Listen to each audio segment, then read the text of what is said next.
2030-এর পরে আমাদের যখন আমরা এলডিসির উপর ওষুধ এবং অন্যান্য সামগ্রীর উপর যখন প্যাটেন্ট রাইট ইম্পোজ করা হবে তখন ওষুধের দাম অনেক বেড়ে যাবে। তো সেটা এখন থেকে আমাদের ক্যাপাসিটি বিল্ডিং এর পদক্ষেপ গ্রহণ করতে হবে। আমাদের রপ্তানি বাণিজ্যের যে বহুমুখীকরণ এটার ব্যবস্থা করতে হবে। যেহেতু আর্মি আমাদের শেষ ভরসা, তাদের উপর আমাদের বিশ্বাস অটুট থাকুক এবং পুলিশের সক্ষমতা বৃদ্ধিরও প্রয়োজন আছে। পুলিশের সুযোগ সুবিধা বৃদ্ধিরও প্রয়োজন আছে। তাদের অ্যাকোমোডেশনের অভাব, ইকুইপমেন্টের অভাব, বাজেটেরও অভাব আছে। আর চুক্তি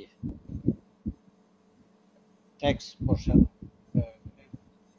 আমেরিকা যে শুল্ক আরোপ করবে 3 মাসের জন্য, এই 3 মাসের জন্য কয়েক মাসের জন্য স্থগিত চেয়ে আমাদের মাননীয় প্রধান উপদেষ্টা মহোদয় চিঠিও লিখেছিলেন, যাতে এর মধ্যে আমরা কিছু প্রস্তুতি নিতে পারি।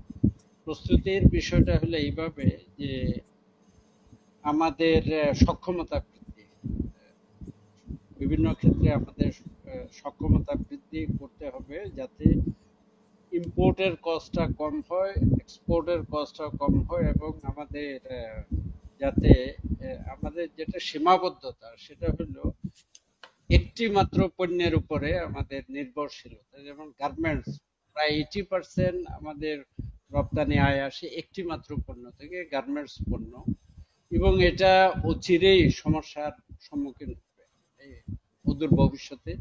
2026 সালে আমরা যখন এলডিসি গ্রাজুয়েশন হয়ে যাব, এলডিসি থেকে আমরা ডেভেলপিং কান্ট্রির পর্যায়ে চলে যাব, তখন সারা বিশ্ব থেকে, ইউরোপিয়ান ইউনিয়ন থেকে, আপনার অস্ট্রেলিয়া থেকে, কানাডা থেকে, আমেরিকা থেকে অধিকতর শুল্ক আরোপ করা হবে আমাদের রপ্তানি পণ্যের উপর, এবং তাতে করে আমাদের রপ্তানি আরো ডিফিকাল্টির সম্মুখীন হবে।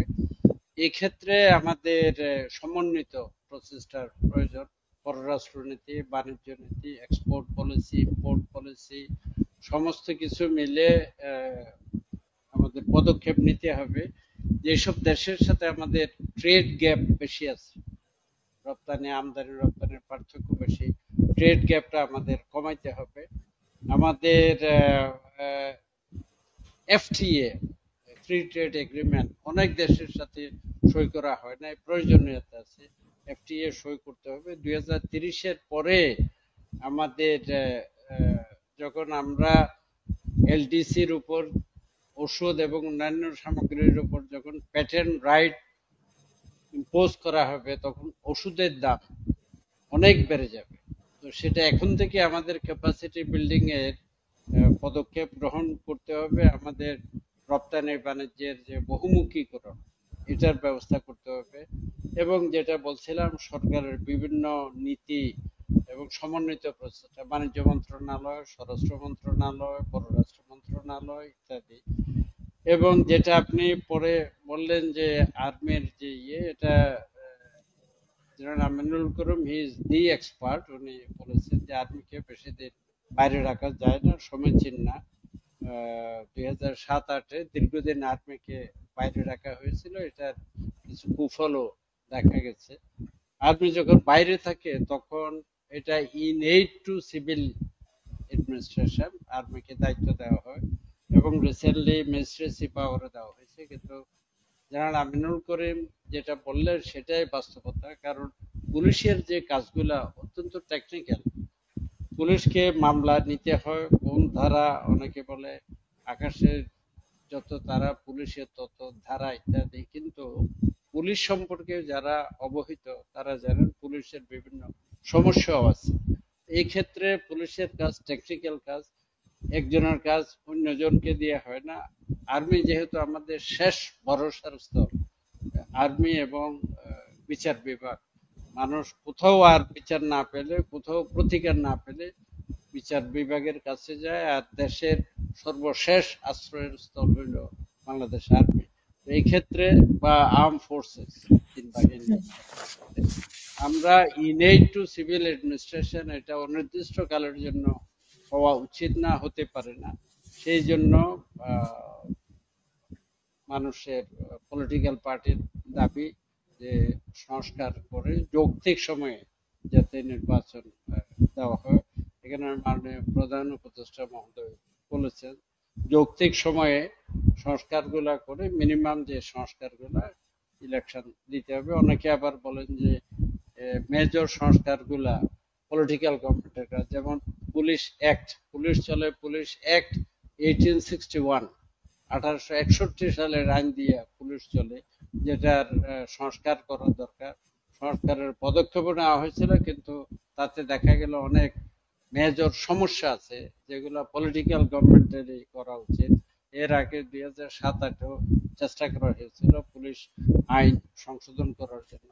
পুলিশ রেগুলেশন অফ বেঙ্গল 1940 সালে, যেখানে ম্যাজিস্ট্রেট, পুলিশের হাতে বন্দুক কিন্তু বন্দুক চালানোর ক্ষমতা ম্যাজিস্ট্রেটের হাতে দিয়ে ব্যালেন্স করা হয়েছিল।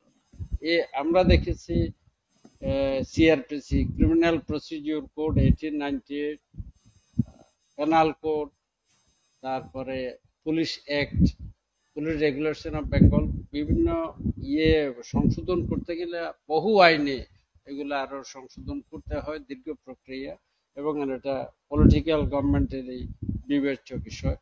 আমার মনে হয় যে যেহেতু আর্মি আমাদের শেষ ভরসা, তাদের উপর আমাদের বিশ্বাস অটুট থাকুক, এবং পুলিশের সক্ষমতা বৃদ্ধিরও প্রয়োজন আছে, পুলিশের সুযোগ সুবিধা বৃদ্ধিরও প্রয়োজন আছে, তাদের অ্যাকোমোডেশনের অভাব, ইকুইপমেন্টের অভাব, বাজেটেরও অভাব আছে।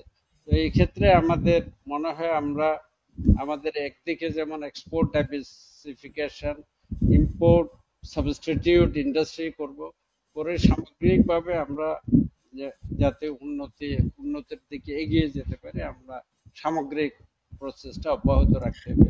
2003 সালে এসডিজি অ্যাচিভ করা হবে। তখন যদি আমাদের যথেষ্ট প্রস্তুতি না থাকে, ইন্ডাস্ট্রিয়াল খাতে আমাদের বিরাট ক্ষতির সম্মুখীন হতে হবে, বিশেষ করে ঔষধ সেক্টর, যেসব সেক্টরে প্যাটেন্ট এবং ডিজাইন ইনভলভ আছে, সেগুলোতে আমাদের যথেষ্ট প্রস্তুতি এখন থেকে শুরু করতে হবে। আমার বিশ্বাস আমরা আমাদের সক্ষমতা বৃদ্ধিতে সক্ষম হব। আমাদের স্যার, আপনার কাছে আরেকটি বিষয় জানতে চাই যে কেয়ারটেকার গভর্নমেন্টের সময় আপনারা ছিলেন, আপনারা দুজনেই আসলে ছিলেন। আগের সরকারের সময় ছিলেন, বিএনপি সরকারের সময়, এই সরকারের আমলেও আপনারা দেখেছেন। আসলে আপনাদের কি মনে হয়, আপনার কাছে স্পেশালি এখন জানতে চাই যে আপনার কি মনে হয় যে এই সরকার কিভাবে পদক্ষেপ নিলে এই যে অল্প সংস্কার বেশি সংস্কারের ডেফিনেশনটাও আমরা আসলে অনেকে জানি না। তো সরকারের আসলে কিভাবে কাজ করা উচিত বা কিভাবে একটা রোড ম্যাপ দেওয়া উচিত, কাজের সংস্কারের রোড ম্যাপ তো দিতে পারে বলে আপনি মনে করেন কিনা, বা সরকার কিভাবে এই কাজগুলোকে সংক্ষেপে নিয়ে আসতে পারে বা বিভিন্ন রাজনৈতিক দলগুলোর কাছে পৌঁছাতে পারে, জনগণের কাছে পৌঁছাতে পারে বলে আপনি মনে করেন? আমার মনে হয় এটা সরকারের বিবেচ্য বিষয়। হয়তো আমার মন্তব্য করার খুব একটা সুযোগ নেই। মাননীয় প্রধান উপদেষ্টা এবং অন্যান্য উপদেষ্টা বৃন্দ বিবেচনা করবেন কি কি মিনিমাম সংস্কার করে ইলেকশনের দিকে যাওয়া যায়, আর কি সংস্কার পলিটিক্যাল গভর্নমেন্টের জন্য রেখে দেওয়া যায়, সেটা সদাশয় সরকার